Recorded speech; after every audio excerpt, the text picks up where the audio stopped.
हकला शाहरुख और चुड़ैल का घमासान। कॉलेज का सबसे हैंडसम लड़का हकला शाहरुख अपने दोस्त अर्जुन को हमेशा की तरह लड़कियों से घिरा देखकर जल भुन जाता था। आज शाहरुख ने मन ही मन कसम खाई, मैं ही सबका ध्यान खींचूंगा। अपनी हताशा में शाहरुख एक पुरानी कहानी की अफवाहों के पीछे शहर के नीचे बने एक गुप्त तहखाने में पहुंच गया। हवा में धूल और ओजोन की महक थी। वो शोहरत नहीं बल्कि एक आवाज की तलाश में था। उसने पुराने शब्द पढ़े और फर्श से हरे और लाल रंग की आग का एक स्तंभ उठा। आग की लपटों से जहरीना नाम की एक गंजी चुड़ैल निकली, जिसकी त्वचा जेड जैसी थी और मुस्कान में तबाही का वादा था। तुमने मुझे आज़ाद कर दिया छोटे इंसान, उसने फुसफुसाते हुए कहा। तुम्हारे दिल की सबसे बड़ी हसरत क्या है? में मेरी आवाज़, शाहरुख हकलाया। जहरीना की हंसी कमरे में गूंज उठी। बस इतनी सी बात।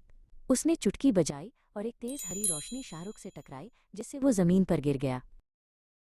अगले दिन शाहरुख के शब्द कविता की तरह बह रहे थे। वो चुंबकीय और आकर्षक था, लेकिन उसके हर सहज वाक्य के साथ कैंपस की बत्तियां टिमटिमाने लगी और हवा में एक अजीब सी ठंडक घुलने लगी। उसके नए तोहफे की एक कीमत थी। अर्जुन ने घटती ऊर्जा पर ध्यान दिया कि कैसे लोग शाहरुख को सुनने के बाद कमजोर लग रहे थे। उसने उसे खाली लॉकर रूम में घेर लिया। ये शक्ति, ये स्वाभाविक नहीं है। अर्जुन ने आरोप लगाया। उसकी आंखों में गुस्सा था। तुमने क्या किया है?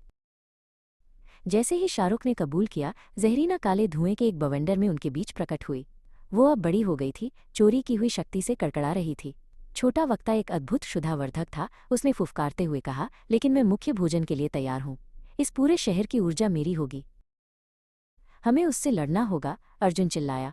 शाहरुख, अपराध बोध से भरा हुआ जो किसी भी जादू से ज्यादा जल रहा था, ने सिर हिलाया।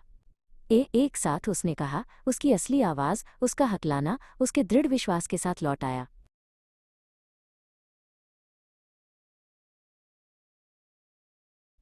अर्जुन ने अपनी ताकत का इस्तेमाल किया। जो कुछ भी उसे मिला उसे चुड़ैल पर फेंक दिया। लेकिन शाहरुख ने असली हथियार की खोज की। उसने बोलना शुरू किया, चोरी की हुई धारा प्रवाह से नहीं, बल्कि अपनी लड़खड़ाती हकलाती आवाज से। उसका हर सच्चा अधूरा शब्द जहरीना की शक्ति पर एक मुक्के की तरह था, जिससे उसका रूप टिमटिमाने और विकृत होने लगा।